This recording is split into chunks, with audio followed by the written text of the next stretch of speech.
Good day and welcome to my channel. It's Darzon. We'll talk about record ops.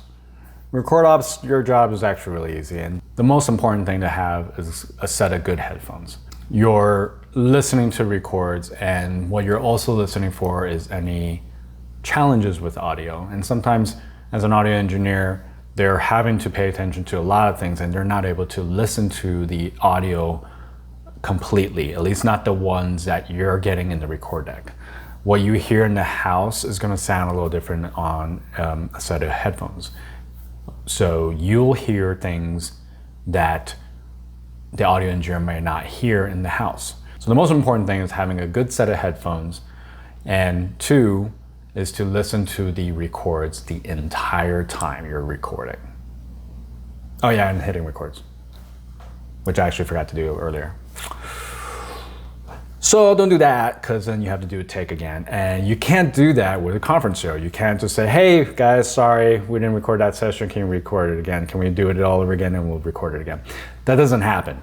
If you forget to hit records, something bad's gonna happen for somebody. Most likely your client, your production company that you're working with. So as a record op, your job is the lamest job, but it's also the most important job, because you're looking out for any video defects while it's recording. Say the video cuts out, or the videos, like maybe the video director has to send different things to different places and you're looking at your decks and like, that doesn't look right. You gotta say something. Or if something doesn't sound right, you have to say something. If you hear a buzz, you definitely have to say something. If you hear feedback, mention it. Feedbacks happen. A lot of times audio engineers are stuck with not quite the right equipment to fill the room, and they're having to compensate in some way, and so sometimes feedbacks happen. But if it's really bad and it's persistent, it can be very distracting. If you hear a constant buzz, I don't know if you have this problem, but if you watch a live show, any live show, and you hear feedback or buzz, it drives me nuts. Listen the entire time. I like these headphones specifically because they're swivel headset. So, and the reason why I like them is I often can put two headphones and look really awesome when I do it. I have a headphone here with comm and this constantly monitoring the audio. So having the swivel makes it easier. Or if I just need to listen to something really quick, say we're not actually in session and something sounded weird, just now I just need to listen to really quick. Oh, I can do that. I can be a DJ. You want studio headphones like Sony, I can't remember the model number. I'll provide a link for that as well. These Audio-Technicas, like I said, great. Make notes on your records. So say for instance, there was a major video glitch and records all stopped for some reason. Make a note of it, so that when at the end of the show, when you give the records to whomever, you can give them the information about what happened. Also, if you're the record op, you should be labeling your files correctly, your drives correctly, in some way that makes sense. So if you have multiple record decks, every hard drive that, generally we're recording on hard drive now, thank God, no beta tapes. I got a story about that one later. Make sure the hard drives are clearly labeled in a way that makes sense. If you're doing camera ISO records, label the cameras or hard drives as camera ISO 1, camera ISO 2, camera ISO 3, or however many there is. Camera program record, graphics record, which is kind of a loose term for content record, so like any graphics playback will go to that record. But they should be labeled in a way that on the drive it's immediately identifiable. And then if you have multiple drives, which most likely you'll do, make sure they're labeled, say 1, 2, 3, 4, 5, whatever the case may be, so that when you're swapping drives out, you can keep track of which drives have been transferred, which drives have not been transferred. If you're one transferring the files, I recommend labeling the files clearly in a way similar to the hard drives. Usually this can be done on the software of the recorder.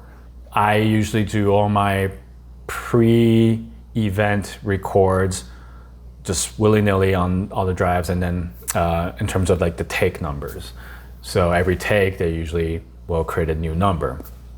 What I like to do once show starts is to start each day at a different take number. So day 1 of actual show would be take 10 or 100 is what I usually do on Kai Pro machines, because I can go into the web interface, type in 100 very easily, and then do that. And then day 2 would be 200, day 3, 300, so on and so forth. And I would start that first day with a day 100 clip that is a test record with microphones. Listen to it, play it back, sounds good, looks good, cool. Next session would be the actual true session. 101 would be the first session of the day. I stop at the break, next session starts, 102, so on and so forth. This way, it's a little quirk of mine. This is me being OCD, and you don't need to do this, but you should definitely keep track of things and make things very clear, because as an editor, when you grab files, it can be very confusing, especially if you have multiple decks and drives and it comes to you at the same time and you're like, what is all this stuff? Why isn't this labeled in any way that makes sense?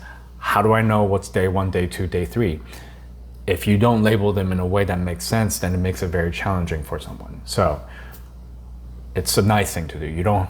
There's not a lot to do as a record op, but if you can do these things and make sure the settings are right, make sure the audio settings are right, usually audio kind of helps you with that. Sometimes I don't know the settings, like I'd never remember, should it be on line, should it be on mic? I don't know. Not an audio engineer, so don't drill me on that one. That's something that I always ask audio, like line, mic, which one? And then listen to all your decks. Listen to all your decks, and once you're good, like for the show, I usually just monitor like the program record deck or something like that. I don't constantly listen to all the decks, because usually they're DA'd out in some way. Hopefully they're not split out, because splitting, sometimes you start losing a little bit, because now you have to make sure that your deck is outputting at the same level going to the next deck. And it's a little dangerous, because if you lose signal, a lot of times that audio will pop, and it might cause a pop in all the other record decks. So I don't like looping, but sometimes you kind of have to. So generally try to have it like as an audio DA of some sort and split out properly. But that's not really up to you. That's up to the production company who provides the equipment for you and the audio engineer on how they do it. Nowadays, because a lot of things are virtual, check with the show caller or TD. Does this event want background music? Or are we recording it clean with just microphones? That's something you want to pay attention, because if you're hearing audio playback coming through and you're hearing music, that could be a potential copyright challenge. And if that was not intended and shouldn't have been in there, then you definitely want to mention that as moving forward. And again, kind of like the playback operator, listen to everything the whole time. You're listening for audio feedback or distortions, like the mics are overdriven coming to the record decks or something like that, or something changed, and just be on it, listen to it, start, stop records. Forgetting to stop records isn't as big a deal, because, well, you can always trim that off, but if you forget to start records, that's really bad. So I think that's about it. Can't think of anything else, so thank you for watching. See you on the next one.